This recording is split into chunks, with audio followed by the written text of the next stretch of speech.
अस्सलाम वालेकुम। आज हम लोग पढ़ने जा रहे हैं फंडामेंटल यूनिट ऑफ लाइफ, मतलब हमारी लाइफ की फंडामेंटल यूनिट क्या है, ये कंसेप्ट आया कहाँ से है, ये हम लोग देखेंगे। पहले हम लोग डिस्कस करते हैं कि फंडामेंटल यूनिट ऑफ लाइफ है क्या।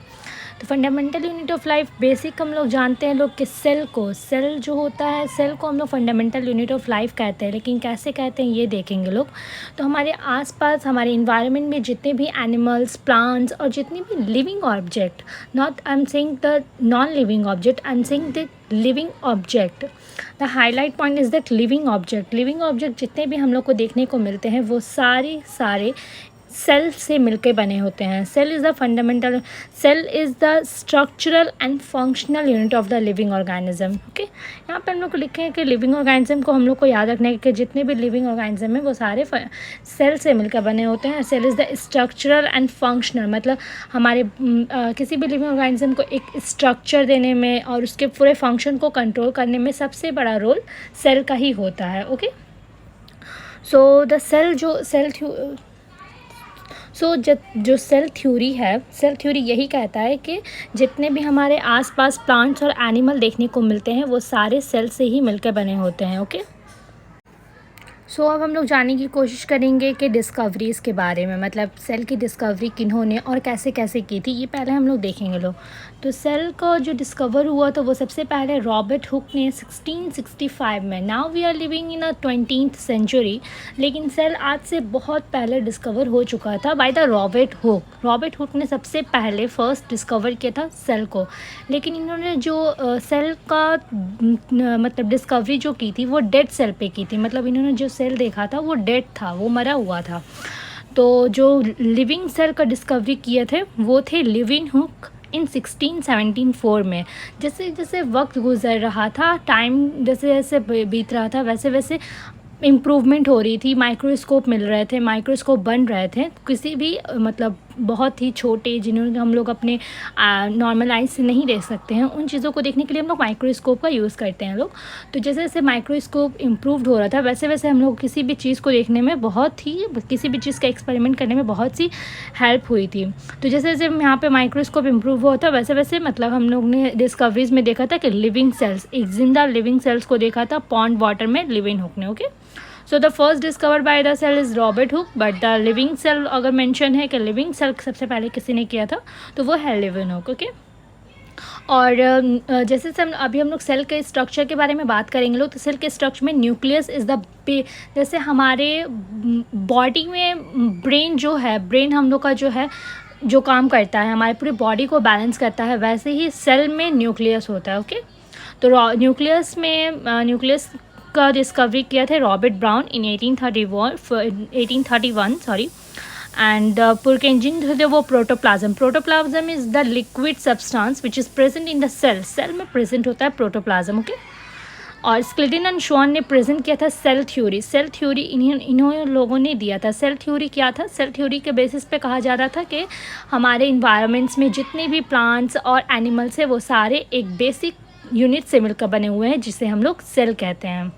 और इसी सेल थ्योरी को आगे एक्सपेंड किए थे वर्क्यू ने इन 1855। सेल थ्योरी को मतलब आगे बताए थे, और ये बताए थे कि जितने भी न्यू सेल्स आते हैं, जितने भी न्यू सेल्स बनते हैं वो प्री एग्जिस्टिंग सेल से मिलकर बनते हैं। मतलब जो पहले से जो सेल है वो डिवाइड होता है और न्यू सेल्स बनते हैं। ठीक है, डिस्कवरीज ओके,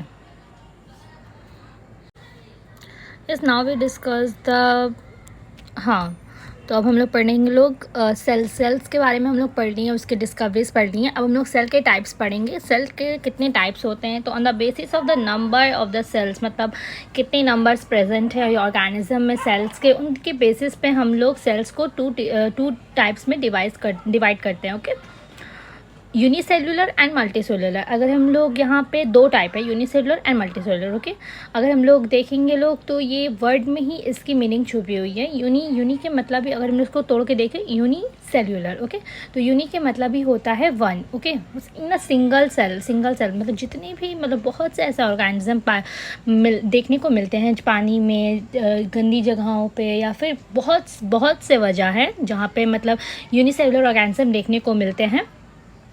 तो उनका पूरा बॉडी बस एक सेल से मिलकर बना होता है, सिर्फ एक सेल, जिस सेल को हम लोग नॉर्मल अपने आइज से मतलब देखते नहीं हैं, लेकिन ऐसे बहुत से, जैसे एक इग होता है, इग भी एक सेल ही है, तो उसको हम लोग अपने आँख से देख सकते हैं लोग के।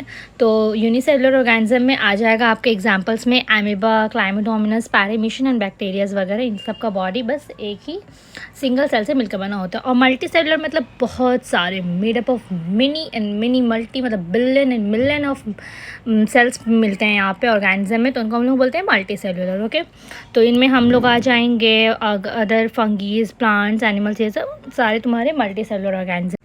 Now we come to the next topic, here is the introduction of cell structure. मतलब हम लोग सेल देख लिए, सेल के टाइप्स देख लिए, कितने टाइप्स के हैं। अब हम लोग सेल के स्ट्रक्चर के बारे में जानने की कोशिश करेंगे। जितने भी सेल देखने को मिलते हैं, चाहे वो सिंगल सेल हो या फिर मल्टी सेलुलर हो ऑर्गेनिज्म, हर ऑर्गेनिज्म के बॉडी में जो सेल होता है वो सेल कहलाता कैसे, उनमें 3 बेसिक फीचर्स होती हैं, मतलब ये पर्टिकुलर फीचर्स होनी ही चाहिए ताकि वो सेल कहलाए। तो इसमें आएगा आपका plasma membrane which is the cell membrane, और एक आ जाएगा आपका nucleus and the cytoplasm. Okay, सारे सेल्स की एक्टिविटीज़ इन्हीं तीनों चीज़ों से मतलब कंट्रोल होती है majorly. So we come to the point, cell membrane. Okay, cell membrane और the plasma membrane. Cell membrane और प्लाज्मा मेम्ब्रेन बोलने से क्या हो रहा है कि जैसे हम लोग की पूरी, हम लोग अपना ही एग्जांपल लेते हैं, हम लोग खुद में ही एक बहुत बड़े एग्जांपल से हर चीज़ से रिलेट कर सकते हैं अपने आप को। सॉरी, तो हम लोग अपने पॉइंट पे आ रहे हैं। अगर जैसे हम लोग अपनी पूरी बॉडी को देख लें, हम लोग हमारी पूरी बॉडी एक स्किन से कवर है, हेयर से कवर है, हेयर छोड़ दो, पूरी स्किन से कवर है। ओके, तो हम लोग के पूरी बॉडी को, हमारे पूरे स्ट्रक्चर को एक स्किन कवर करके रखती है। वैसे ही सेल मेम्ब्रेन होती है जो तुम्हारे सेल को मतलब ऐसे कवर करके रखती है। एक मेम्ब्रेन होती है, सेल के ऊपर एक मेम्ब्रेन होती है, उस सेल में लोग सेल मेम्ब्रेन बोलते हैं। ठीक है, ये सेल मेम्ब्रेन क्या करती है, ये तुम्हारे चीज़ों को बाहर ले जाने या फिर बाहर से अंदर आने में मदद करती है। जैसे कि हमारे घर में जो एक डोर होता है जो हॉल और रूम को डिस्टिंग्विश करता है, मतलब बांटता है। अगर हम लोगों को कोई रूम से कोई चीज़ बाहर हॉल में लेके जानी होती है तो हम लोग डोर का यूज़ करते हैं, या फिर हॉल से हम लोगों को कोई चीज़ रूम में लेके आनी होती है तो हम लोग डोर का यूज़ करते हैं बेसिकली। वैसे ही ये सेल मेम्ब्रेन है। अगर हम लोग को सेल के अंदर की कुछ चीज़ें, कुछ न्यूट्रिएंट्स, कुछ प्रोटीन्स जो भी हैं, अगर हम लोग को बाहर दूसरे सेल्स तक पहुँचाने तो हम लोग सेल मेम्ब्रेन को पार करके ही जाएंगे, या फिर बाहर से कोई चीज़ हम लोग को कोई भी प्रोटीन्स वगैरह, न्यूट्रिएंट्स सेम एज़ अगर हम लोग को अंदर लानी है तो हम लोग सेल मेम्ब्रेन का यूज़ करेंगे। ओके, एज अ डोर ये हमारे बॉडी में काम करता है ये। लेकिन ये जो सेल मेम्ब्रेन है ये नॉर्मली नहीं कि जब मन के ऐसे मतलब चले जाओ और बस बोल दिए कि हाँ जाओ तो वो चला जाएगा, नहीं। जो सेल मेम्ब्रेन होता है वो भी, उसके भी कुछ रूल्स हैं कि वो कुछ सेलेक्टिवली चीज़ों को ही आने या जाने देता है। ओके, मतलब कुछ अपना भी उसके असूल है कि भाई मैं इतने चीज़ों को आने दूंगा या ऐसे चीज़ों को आने दूंगा, ऐसे चीज़ों को नहीं आने दूंगा। तो इसीलिए हम लोग सेल को क्या कह सकते हैं लोग, selectively permeable membrane. Okay, selectively मतलब कुछ सेलेक्टिव चीज़ों को आने या जाने देता है। ओके, तो ये करता कैसे है, मतलब चीज़ों को ले जाने या फिर आने में मदद कैसे करता है, through the process which is called as the diffusion. Diffusion के बारे में हम लोग बेसिकली जानते ही होंगे लोग। डिफ्यूज़न है क्या? डिफ्यूज़न के मतलब ये होता है कि हाई कंसंट्रेशन से लो कंसंट्रेशन में चीज़ों को आना या जाना। ओके, जैसे हम लोग किसी भी ट्रैवल, कोई भी चीज़, अगर कोई भी जगह हम लोग ट्रैवल करते हैं हम लोग के पास अगर 2 सूटकेस है, तो अगर एक सूटकेस में ज़्यादा चीज़ें हैं और एक सूटकेस में कम चीज़ें हैं, तो हम लोग ज़्यादा चीज़ों वाले सूटकेस में से कुछ सामान निकाल के कम सूटकेस वाली चीज़ों में डाल देते हैं। सेम एज डिफ्यूज़न में भी होता है कि मतलब जिस जगह पे ज़्यादा क्वांटिटी में कोई चीज़ है वो वहाँ से कम क्वांटिटी वाले एरिया में जाने की कोशिश करती है। ठीक है, ताकि बैलेंस हो जाए। ओके, सो लाइक हमारे बॉडी में सेम एज़ डिफ्यूज़न बहुत से जगहों पे होता है। अगर हम बात करें तो जैसे कि हम लोग ब्रीदिंग करते हैं, अगर हम नॉर्मल अपने लाइफ में देखेंगे, अगर हम लोग जैसे ब्रीदिंग करते हैं, सांस लेना, अंदर लेना, तो सांस हम लोग अंदर ले रहे हैं, मतलब क्या, गैस हम लोग के बॉडी में जा रहा है। मतलब क्या हो गया कि बाहर में बाहर का जो इन्वायरमेंट में जो तुम्हारा गैसेस है वहाँ का कंसंट्रेशन ज़्यादा है और हमारे लंग्स का कंसंट्रेशन कम है, इसीलिए हम लोग बाहर से अंदर ले रहे हैं। और मतलब इसी का उल्टा है कि जब हम लोग ब्रीथ आउट करते हैं लोग, मतलब सांस छोड़ते हैं लोग, तो हम लोग के बॉडी के अंदर, लंग्स के अंदर का कंसंट्रेशन ज़्यादा होता है और बाहर के इन्वायरमेंट के, हम लोग के आसपास के इन्वायरमेंट में कम होता है। इसी वजह से हम लोग बाहर ब्रीथ आउट करते हैं, ठीक है। और इसी तरह सेल्स, मतलब जैसे कि हम लोग बाय द नेसल पैसेज हम लोग ये सब काम करते हैं लोग, और सेम ऐसे ही टिश्यूज़ में, सेल्स में होता है कि कोई सी भी चीज़ों का हम लोग के लास्ट, मतलब नेसल पैसेज में गया, फैरिंग्स में गया, ट्रैकिया में जाता है, alveoli, alveolar sacs, last alveolar sac की तरफ जाता है, फिर वहाँ से वो टिश्यूज़ में गैसेस चले जाते हैं, O2 which is inhale by us. So तो O2 is transferred to the tissues by the diffusion. Diffusion के प्रोसेस से ही होता है ये सब चीज़, ठीक है। सॉरी मैंने ज़्यादा बता दिया, लेकिन मैं बस बेसिकली मैं आपको यही समझाना चाह रही हूँ कि डिफ्यूज़न का प्रोसेस होता क्या है, ओके। और ऑस्मोसिस, जैसे डिफ्यूज़न हम लोग बोले कि गैसेस के ट्रांसफ़र में तुम्हारा यूज़ होता है डिफ्यूज़न प्रोसेस, ओके। और वाटर के ट्रांसपोर्ट के लिए ऑस्मोसिस देखा जाता है, ठीक है। वाटर मॉलिक्यूल के ट्रांसपोर्ट के लिए ऑस्मोसिस होता है, ओके। हाँ, तो ऑस्मोसिस अगर हम लोग देखें तो ऑस्मोसिस में हो क्या रहा है, देखिए। जैसे अगर कोई सेल है, अगर हम लोग एक बाउल ले लें, बाउल में एक सेल ले लें, ठीक है। एक हम लोग इन्वायरमेंट मान ले रहे हैं कि एक सेल है और सेल के आसपास पूरा तुम्हारा पानी भरा हुआ है, ओके। तो क्या होगा कि अगर सेल के अंदर का कंसंट्रेशन कम है, मतलब सेल के अंदर में पानी कम है और बाहर में बहुत ज़्यादा पानी है, तो क्या होगा कि बाहर का कंसंट्रेशन हाई होने की वजह से पानी जो है वो तुम्हारे सेल के अंदर आने लगेगा। तो इसमें क्या होगा कि पानी आएगा और सेल फूलता जाएगा, ठीक है। जैसे कोई भी चीज़ में तुम ज़्यादा डालोगे, मतलब डालते जाओगे तो वो चीज़ फूलने लगता है, बड़ा होने लगता है। तो इसी तरह सेल फूलेगा, स्वेलअप हो जाता है। तो मतलब क्या हुआ कि सेल के अंदर में पानी की ज़्यादती हो गई, पानी का ज़्यादा कंसंट्रेशन हो गया।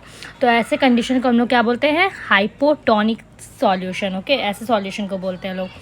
Now we discuss the second topic, second case, जिसमें क्या होता है कि जो सेल का कंसंट्रेशन है, सेल के अंदर का कंसंट्रेशन और बाहर में इन्वायरमेंट में जो पानी डाला हुआ है वहाँ का कंसंट्रेशन इक्वल है, मतलब जितना अंदर में पानी है उतना बाहर में भी पानी है।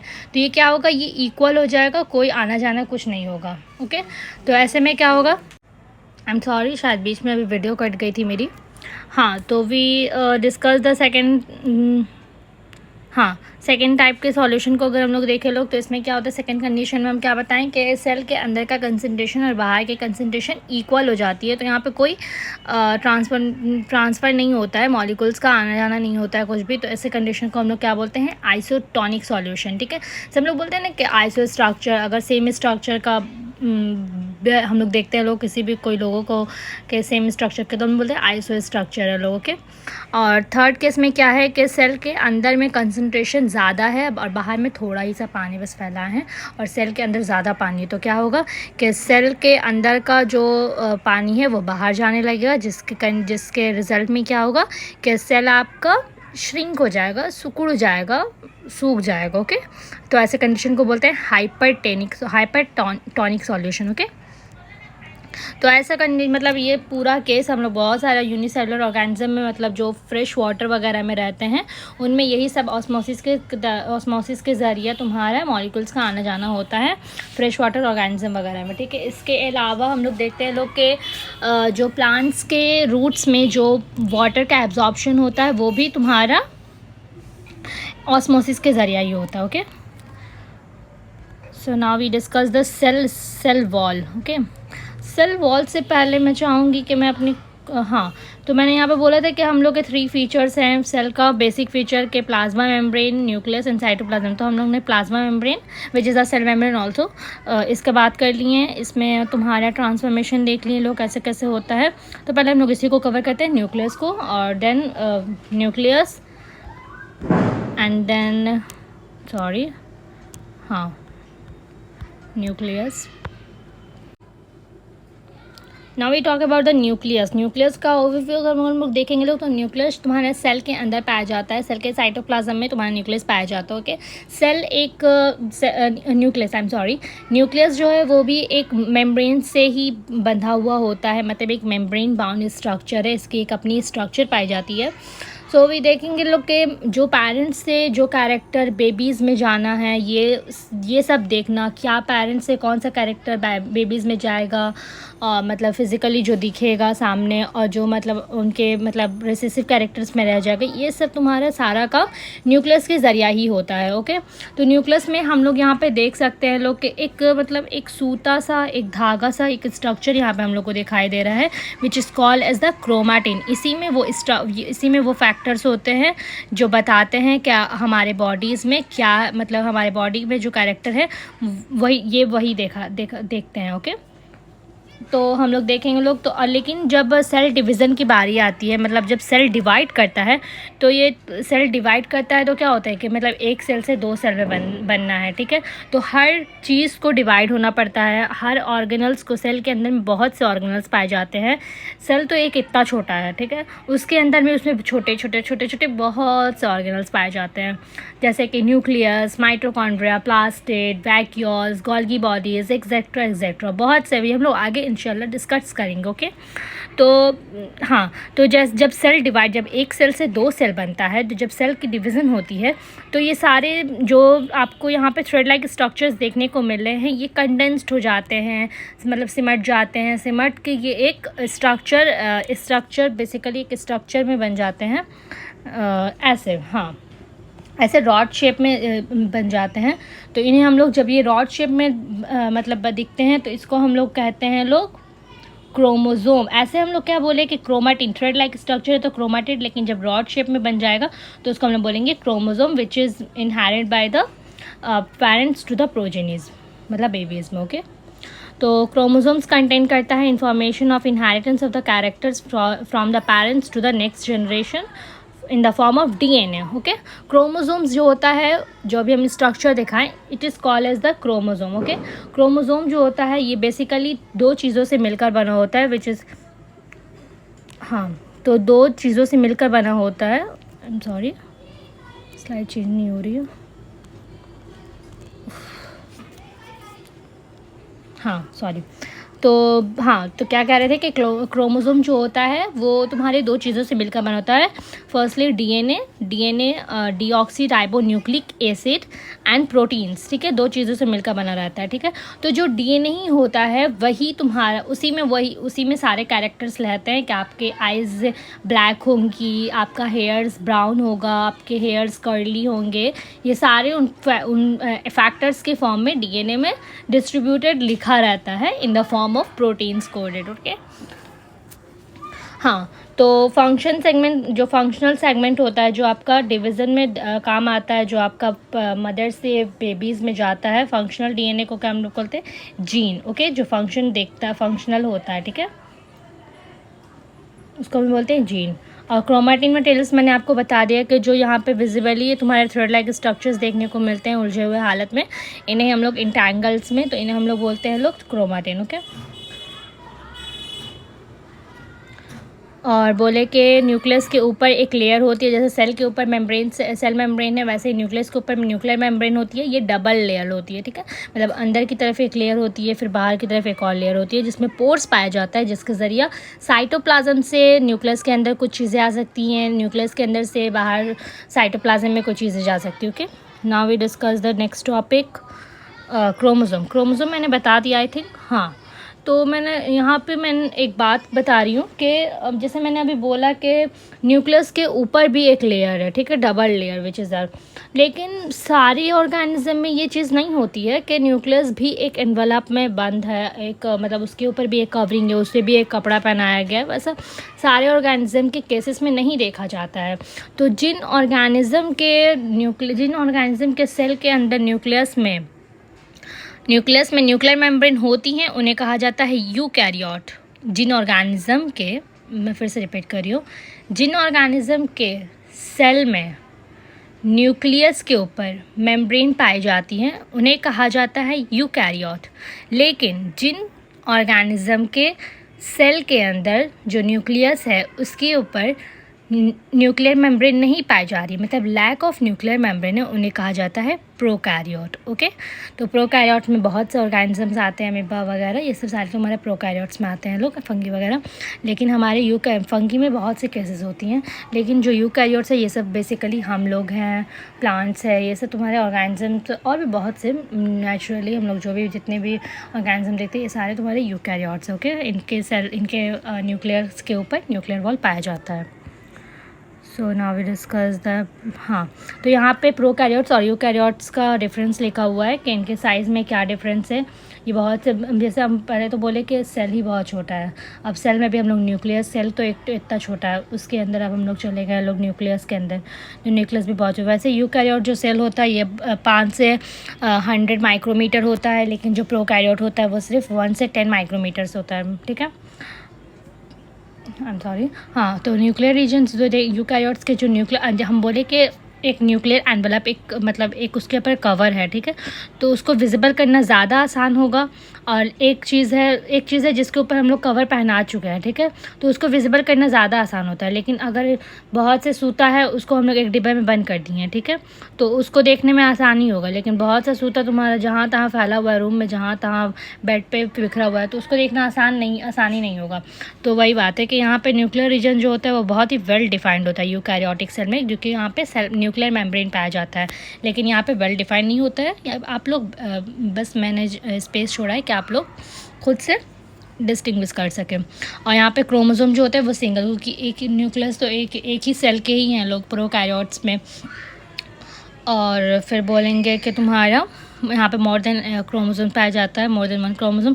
यहाँ पे मेम्ब्रेन बाउंड ऑर्गेनल्स एब्सेंट रहते हैं, मतलब सब। और प्रोकैरियोट्स में क्या होता है कि सारे ऑर्गेनल्स जो होते हैं वो मतलब मेम्ब्रेन से कवर नहीं होते हैं सारे ऑर्गेनल्स, तो इसको बोल रहे हैं कि मेम्ब्रेन बाउंड ऑर्गेनल्स एब्सेंट होते हैं, लेकिन यहाँ पे सारे मेम्ब्रेन बाउंड ऑर्गेनल्स होते हैं। ओके,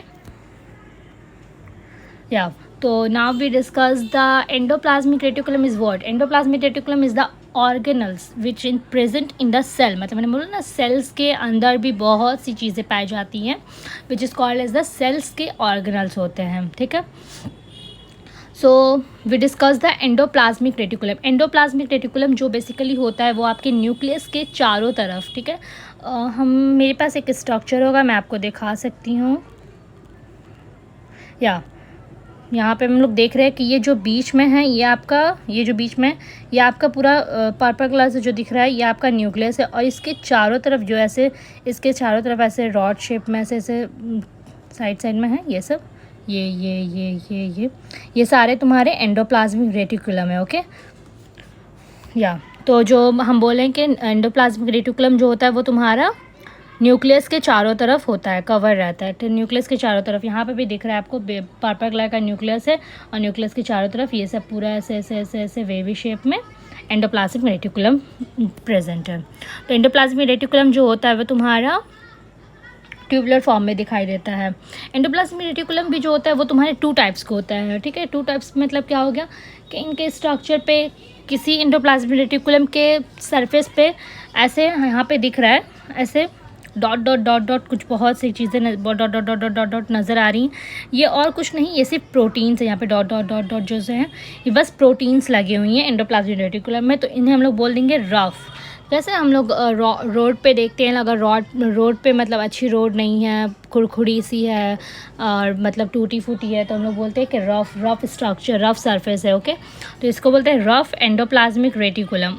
और वही एक एंडोप्लाज्मिक रेटिकुलम आता है जिसके ऊपर यहाँ पे देखें, यहाँ पे कुछ भी डॉट्स नहीं है, कुछ भी प्रोटीन्स नहीं प्रेजेंट है, तो ये स्मूथ है, बहुत स्लिम। ठीक है, इसको बोलेंगे स्मूथ एंडोप्लाज्मिक रेटिकुलम। ओके, और राइबोसोम जो प्रेजेंट रहता है रफ एंडोप्लाज्मिक रेटिकुलम है, वही रिस्पॉन्सिबल होता है मैन्युफैक्चर, क्या बोलते हैं, हाँ। तो now we discuss the next topic which is a Golgi body. Golgi body is what. Golgi body जो है हमारा, गोल्गी बॉडी भी प्रेजेंट रहता है सेल में ही। गोल्गी बॉडी को सबसे पहले साइंटिस्ट कैमिलो गोल्गी ने देखा था, और फर्स्ट कैमिलो गोल्गी ने देखा था। ये भी एक मेम्ब्रेन बाउंड स्ट्रक्चर होती है, मतलब इसके चारों तरफ भी मेम्ब्रेन पाए जाते हैं जो इसको एक स्ट्रक्चर देते हैं। Flat and shake like structures होता है। पैरेलली अरेंज्ड होते हैं लोग, ओके। और ये connection with the endoplasmic reticulum, मतलब एंडोप्लाज्मिक रेटिकुलम जो मैंने अभी दिखाया इसी के आसपास पाए जाते हैं, मतलब एक कनेक्शन, एक तो आसपास भी रहते हैं। इसके अलावा गोल्गी बॉडीज़ का जो है वो कनेक्शन होता है एंडोप्लाज्मिक रेटिकुलम से, क्योंकि बहुत से फंक्शन इन दोनों के ज़रिया मतलब एज अ कलीग काम करते हैं, मतलब एक साथ रहते हैं। कुछ काम वो करता है तो वो इसे कुछ बताता है, इसे देता है आगे का काम करने के लिए, ओके। हम लोग देख लेते हैं अभी, क्योंकि जो देखिए यहाँ पे लिखा हुआ है कि एंडोप्लाज्मिक रेटिकुलम जो तुम्हारा मटेरियल सिंथेसाइज करता है, मतलब जो चीज़ बनाता है वो तुम्हारा पैक करता है, ये गोल्गी बॉडी पैक करता है और फिर इसे टारगेट ऑर्गेनल्स तक भेजता है, ओके। और अगर हम लोग बात करें इसकी फ़ंक्शन की, तो ये फंक्शन इसका फंक्शन है स्टोरेज का। जो भी चीज़ एंडोप्लाज्मिक रेटिकुलम बना रहा है उसको ये स्टोर करता है। इसके अलावा बहुत सी चीज़ें स्टोर करता है और पैकेजिंग वगैरह के काम आता है, ठीक है। और इसके अलावा वो लाइसोसोम वगैरह also involve in the formation, lysosome का फॉर्मेशन करता है। लाइसोसोम इज़ व्हाट, लाइसोसोम जो होता है मेम्ब्रेन बाउंड स्ट्रक्चर है, ठीक है, जिसके अंदर डाइजेस्टिव एंजाइम पाई जाती है। अभी हम लोग जितने भी यहाँ पे इंफॉर्मेशन बात कर रहे हैं लोग, हम लोग किसी भी चीज़ के ज़्यादा डिटेल में नहीं जाएंगे, क्योंकि हमारे एनसीईआरटी में इतने डिटेल्स में दिया ही नहीं हुआ है। हमारे एनसीईआरटी में जितने कंसेप्ट, जितनी बातें, जितनी लिखी हुई हैं, हमने आपको पूरी एक छोटे से स्ट्रक्चर में आपको पूरे समझाने की कोशिश की है, और मैं चाहूँगी कि आपको समझ भी आए। तो लाइसोसोम इज़ व्हाट, लाइसोसोम भी एक बैग लाइक स्ट्रक्चर, छोटा बैग लाइक स्ट्रक्चर है जिसके अंदर डाइजेस्टिव एंजाइम भरी रहती हैं, ठीक है। जो डाइजेस्टिव एंजाइम जो भरी हुई हैं, जो डाइजेस्टिव एंजाइम है वो तुम्हारी रफ एंडोप्लाज्मिक रेटिकुलम बनाती है, ठीक है। और यही जो लाइसोसोम जो है ये हमारे सेल्स को क्लीन रखने का काम करता है। मतलब सेल के अंदर भी इतने सारे काम हो रहे हैं, कहीं प्रोटीन बन रहा है, कहीं न्यूट्रिएंट्स बन रहे हैं, कहीं कुछ हो रहा है, कहीं सेल डिवीज़न की तैयारी हो रही है, तो इतना कुछ काम हो रहा है तो गंदगी तो होगी ही। हम लोग भी कुछ भी काम करते हैं, अभी हम लोग कुछ प्रोजेक्ट बनाएंगे लोग, तो इतनी सारी गंदगी हो जाती है। फिर मम्मी कहती है कि इतना सारा गंदा हो गया, तो हम लोग कहते हैं ना कि मम्मा काम हो रहा है तो गंदगी तो होगी ही, तो जहाँ काम हो रहा है वहाँ गंदगी होगी। और उसको साफ़ करने के लिए जैसे हमारे पास होते हैं, हम लोग खुद ही करते हैं लोग, लेकिन हमारे सेल्स के पास एक ऑर्गेनेल है which is called is the lysosome. ये हमारे सेल्स को साफ़ क्लीन रखने का काम करता है। इसके अलावा जो फॉरेन पार्टिकल्स, मतलब जो गंदगी वगैरह, अगर हम लोग कोई गंदे एरिया से गुजर रहे हैं तो कैसे हम लोग को कभी कभी छींक आने लगता है, मतलब कहीं धूल वगैरह उड़ता है। तो इसके अलावा कोई भी अलग बीमारी वगैरह, कोई भी हॉस्पिटल में किसी भी किस्म के अगर हम लोग के बॉडी में जैसे वायरस वगैरह जाते हैं तो इनसे बचाना, उनको मार के हटाता है, और हमारी इम्यूनिटी अच्छी होती है तो उन्हें मार देता है और हमें सेव कर रखता है। तो इसलिए हम लोग को लाइसोसोम यही मदद करता है, ओके। इसके अलावा जैसे मैंने बात की कि लाइसोसोम जो है वो हमारे सेल की गंदगी को खाता है, ठीक है, खा के ज़िंदा रहता है सेल की गंदगी को। लेकिन इन केस अगर हमारे सेल में गंदगी नहीं है, अगर इसको कुछ खाने को नहीं मिल रहा है तो ये अपने ही सेल को खा लेता है, इसे इसको कहते हैं suicidal bag of the cell. So the topic next is the mitochondria. Very very important for the cell because it is a energy currency. मतलब सारे हमारे सेल्स में जितने काम हो रहे हैं ये सारे जस्ट बिकॉज ऑफ माइटोकॉन्ड्रिया जो है is the power house of the cell. सारे एनर्जीज तुम्हारे माइटोकॉन्ड्रिया से ही हमें मिलती है। हमारे बॉडी में खुद कितनी हमें जो दिन भर हम लोग काम करते हैं, ये सारे काम हम लोग माइटोकॉन्ड्रिया की वजह से, माइटोकॉन्ड्रिया काम करता है, एनर्जी बनाती है तो सेल में होता है, उसके बाद ही हम लोग कुछ काम कर पाते हैं लोग। First line, the mitochondria is the power house of the cell.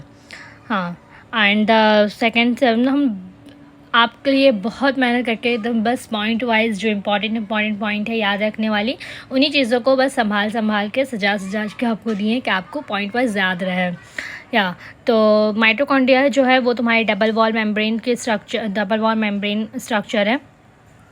इसका बाहर वाला जो आउटर मेम्ब्रेन होता है, इसके पास मतलब पोर्स होते हैं, मतलब होल्स होते हैं छोटे छोटे गोल, तो जिसकी वजह से बाहर का चीज़ें आने जाना का मदद करते हैं। और इसके अलावा अंदर में जो तुम्हारा मतलब डबल वॉल मेम्ब्रेन, मतलब बाहर का एक अलग मेम्ब्रेन है, अंदर का एक अलग मेम्ब्रेन है, और अंदर में जो अलग मेम्ब्रेन है वो फोल्ड्स के शेप में रहता है। यहाँ पर मैंने दिखाया है, यहाँ पर आप लोग को दिख ही रहा होगा, वेवी शेप में ऐसे फोल्ड करके है। या तो फोल्ड्स में पाया जाता है। और ये जो फोल्ड्स है, क्योंकि ज़्यादा फोल्ड्स में है तो ज़्यादा तुम्हारा एरिया ऑक्यूपाई कर पा रहा है, जिसकी वजह से ज़्यादा एनर्जी बनेगी, ज़्यादा एनर्जी बनेगी तो ज़्यादा काम होगा, ठीक है। या और जो एनर्जी बनती है विच इज़ एनर्जी को हम लोग कहते हैं ATP, which is called as the adenosine triphosphate. Okay, ATP is the known is the currency of the cells. Currency जैसे हम लोग का करेंसी है ना, हम लोग जो नोट यूज़ करते हैं लोग, इंडिया की करेंसी अलग है, बाहर कंट्री की अलग करेंसी होती है, वैसे ही हमारे सेल की करेंसी है ATP। और फिर बोलेंगे कि हमारे जो माइटोकॉन्ड्रिया है इनके पास अपना DNA, अपना राइबोसोम होता है, इसीलिए माइटोकॉन्ड्रिया एबल होता है अपने प्रोटीन्स बनाने के लिए। ओके, राइबोसोम है, DNA है, तो अपना प्रोटीन्स वो खुद बना सकता है। Now we talk about the plastid. Plastid is what? Plastid जो होता है वो तुम्हारे प्लांट सेल्स में पाए जाते हैं, मेजरली प्लांट सेल में ही पाए जाते हैं। ओके, तो प्लास्टिड जो होता है वो तुम्हारे 2 टाइप के प्लास्टिड होते हैं, ठीक है। प्लास्टिड में 2 टाइप में, क्रोमोप्लास्ट एंड ल्यूकोप्लास्ट। क्रोमोप्लास्ट जो होता है वो आपका कलर प्लास्टिड होता है, मतलब जो तुम्हारा कलर पिगमेंट रखता है उसको हम लोग बोलेंगे कलर प्लास्टिड, क्रोमोप्लास्ट।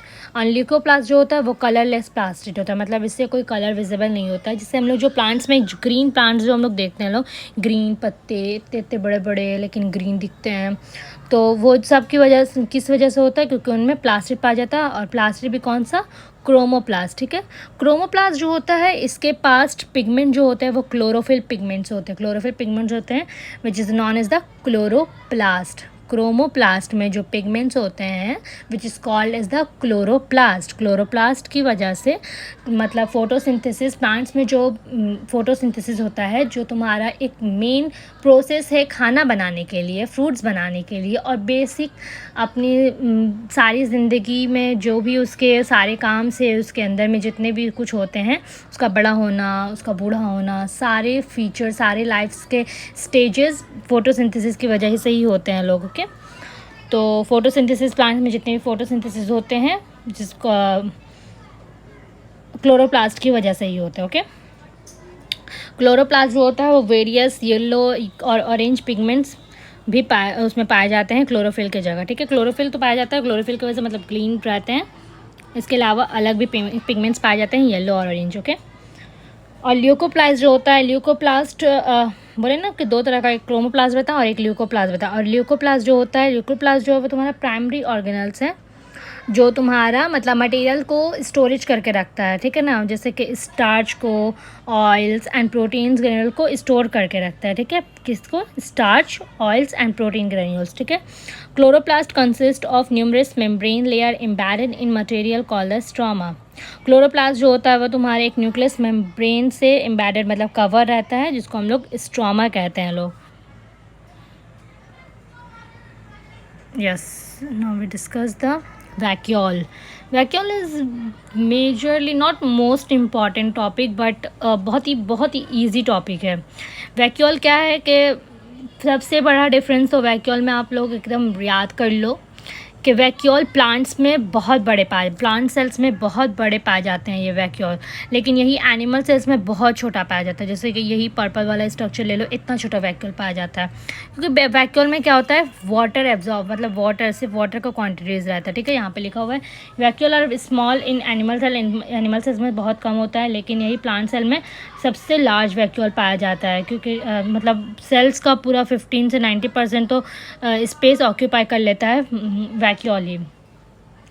ये प्रोवाइड करता है सेल को, मतलब टर्जिडिटी और रिजिडिटी प्रोवाइड करता है। मतलब बता सकते हैं कि मतलब ऐसे कंडीशन जिसमें आपको मतलब आपके सेल्स को तकलीफ़ हो सकती है, आपको सेल्स प्रॉब्लम्स में आ सकते हैं, ऐसे सेल्स में, ऐसे सिचुएशंस में आपके सेल्स की मदद करता है।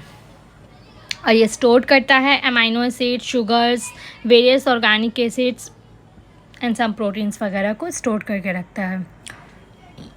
अब हम लोग बात करेंगे सेल डिवीज़न की। सेल डिवीज़न की मैं बात करी थी ना कि जब सेल डिवीज़न में हम लोग कहाँ बात किए थे लोग? न्यूक्लियस पे बात किए थे लोग ना, कि न्यूक्लियस के अंदर थ्रेड लाइक स्ट्रक्चर्स पाए जाते हैं जिनको हम लोग क्रोमाटिन्स कहते हैं। लेकिन जब सेल डिवीज़न की बात आती है तो वो लोग ऐसे रॉड शेप में आ जाते हैं लोग। तो सेल डिवीज़न इट्स व्हाट, एक सेल से 2 सेल बनता है, 2 सेल से 4 सेल बनते हैं। क्यों? देखिए, एक सेल से 2 बना, अब वो 2 सेल हो गए, वो अपना अलग अलग डिवीज़न करेंगे। तो जैसे 2 सेल बना, ऊपर वाला सेल फिर डिवाइड करेगा तो 2 सेल बनेगा, और नीचे वाला जो एक और था वो डिवाइड करेगा तो और 2 बनेगा। तो टोटल क्या हुए? 4 हो गए। तो 1 से 2, 2 से 4, फिर 4 से 8, 8 से 16, ऐसे करके डिवीज़न होती है। तो डिवीज़न बहुत फास्ट होती है, बहुत फास्ट। हमारे बॉडी में ही कहीं अगर कट जाता है या फिर जल जाता है, तो देखते हैं कि 1-2 दिन में वो नॉर्मली बहुत जल्दी रिपेयर हो जाता है due to the cell division. Okay, तो now with the come to the topic cell division. Cell division क्या होता है? जितने भी न्यू सेल्स वगैरह बनते हैं हमारे बॉडी में, हमारे बॉडी को जो रिप्लेस करते हैं, हमारे बॉडी में जो कट जाता है, जल जाता है, या फिर हम लोग कहीं इंजर्ड हो जाते हैं, गिर जाते हैं, छिल जाते हैं, तो जो बॉडी को हम लोग का रिपेयर होता है is due to the cell division. Okay, इसके अलावा जो गैमेट्स बनते हैं, gametes is what, gametes is the कैसे मैं समझाऊँ आप लोगों को, या जैसे कि पेरेंट्स से जो न्यू बेबीज़ आते हैं, तो न्यू बेबीज़ बनते जो हैं वो न्यू बेबीज़ बनने के लिए जो तुम्हारे एक इंडिविजुअल सेल्स होते हैं, मदर से जो सेल्स होता है, पेरेंट्स से जो और फादर से जो सेल्स होता है, उसी को हम लोग गैमेट्स बोलते हैं। लोग एक पर्टिकुलर सेल को, वो जो रिप्रोडक्शन के वक्त आता है, उसे हम लोग कहते हैं गैमेट्स। और अब हम लोग बात करेंगे सेल डिवीज़न के टाइप्स के बारे में। तो सेल डिवीज़न में भी 2 टाइप होता है, माइटोसिस एंड मियोसिस। माइटोसिस जो प्रोसेस है, माइटोसिस में क्या होता है कि आपका नंबर ऑफ क्रोमोसोम्स मतलब चेंज नहीं होता है। मतलब यहाँ पे स्ट्रक्चर से आपको समझ में आएगा कि यहाँ पे आपको 4 क्रोमोसोम इंडिविजुअल दिख रहे होंगे, लेकिन ये 4 क्रोमोसोम्स हैं, और जब ये डिवाइड भी किया है तो इसमें भी 4 ही है और इसमें भी 4 ही है। आप ये नहीं देखिए कि इस पर्टिकुलर ये ब्लू वाला क्रोमोसोम में 2 रॉड है, मतलब ये इसको क्रोमेटिड बोलते हैं। तो ये मत देखिए कि यहाँ पे है ये 2 रॉड है। आप इसको पूरा देखिए कि ये पूरा एक है, ये पूरा एक है, 1, ये 2, ये 3, ये 4, और डिवाइड होने के बाद भी इसमें भी 4 है और इसमें भी 4 है। तो इसी को बोलते हैं माइटोसिस। माइटोसिस में क्या होता है कि नंबर ऑफ़ क्रोमोसोम्स कम नहीं होते हैं। ओके, लेकिन मियोसिस में क्या होता है कि देखिए, मियोसिस में यहाँ पे 1, 2, 3, 4, और मियोसिस में क्या होता है कि 4 की जगह लास्ट में यहाँ पे 2 आ जाता है। देखिए, मियोसिस में डिवीज़न यहाँ पे 2 आ गया, यहाँ पे 2 आ गया, यहाँ 2, 2, 2, 2। ओके, या तो माइटोसिस में क्या होता है कि माइटोसिस में आइडेंटिकल डॉटर्स मतलब आइडेंटिकल डिवीज़न होता है। ठीक है, जितने मदर में था उतने ही बच्चों में होता है क्रोमोसोम्स। ओके, तो इसको हम लोग बोलते हैं लोग माइटोसिस। लेकिन मियोसिस में क्या होता है कि जैसे कि यहाँ पे हम एनसीईआरटी की एक लाइन उठाए हैं, मैं आपको पढ़ के बताऊँगी। Where's my light? हाँ, specific cell of the reproductive organ or tissue in animals and plants divide to form a gametes। gametes की भी मैं बात की कि रिप्रोडक्शन के टाइम में ये gametes एक पर्टिकुलर सेल को कहा जा रहा है। यहाँ पे gametes प्लांट्स में या फिर एनिमल्स में जो डिवीज़न होता है रिप्रोडक्टिव ऑर्गन्स के ज़रिया गैमेट्स बनाने के लिए, विच आफ्टर फर्टिलाइजेशन मतलब गैमेट्स हम क्या बोले कि एक पर्टिकुलर सेल को बोल रहे हैं। एक तो मदर से आएगा और एक फादर से आएगा, तो ये दोनों आके कहीं फर्टिलाइज